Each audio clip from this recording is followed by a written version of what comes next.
The bony opening for the nose is called the piriform aperture. Inside it there are two nasal cavities, a right and a left, separated in the midline by the nasal septum. To get a better look inside, we'll divide the skull in the frontal plane along this line.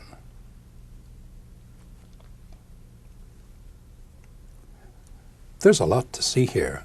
Let's get ourselves oriented. Here's the hard palate. Here's the floor of the anterior cranial fossa. Here are the medial walls of the orbits. Here are the two nasal cavities. The septum dividing them is a little off-center, which is not unusual.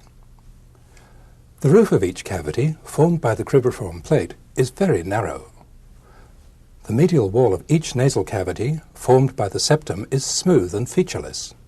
So is the floor.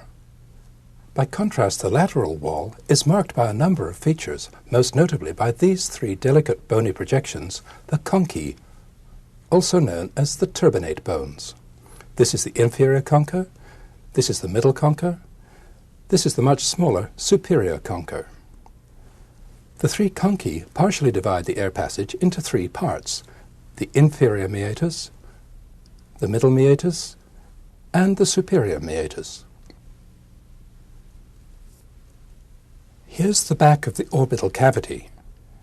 Below it is the hollow space in the maxilla, the maxillary antrum, which we'll look at later. At about the level of the floor of the orbit, the nasal cavity becomes much narrower.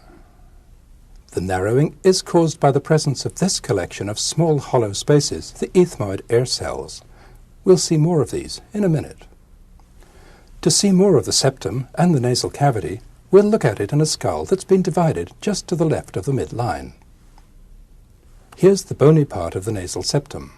It's formed by this part of the ethmoid bone, the perpendicular plate, and by this small bone that we haven't encountered up till now, the vomer.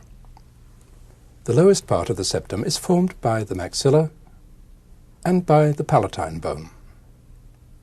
Here's the divided left cribriform plate. This projection above it is something we've seen before. It's the crista galli. The frontal section we were looking at was divided here, just behind the crista galli. Now we'll remove the septum to get a good look at the lateral wall of the nasal cavity. The roof of the nasal cavity runs along this line, rising to its highest point along the length of the cribriform plate.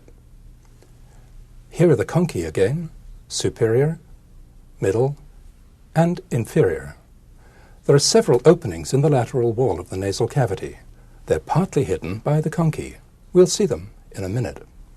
The lateral wall of the nasal cavity is formed partly by the maxilla, partly by the ethmoid bone, and partly by the perpendicular part of the palatine bone. Further back, where the nasal cavity becomes the nasopharynx, the lateral wall is formed by the medial pterygoid plate.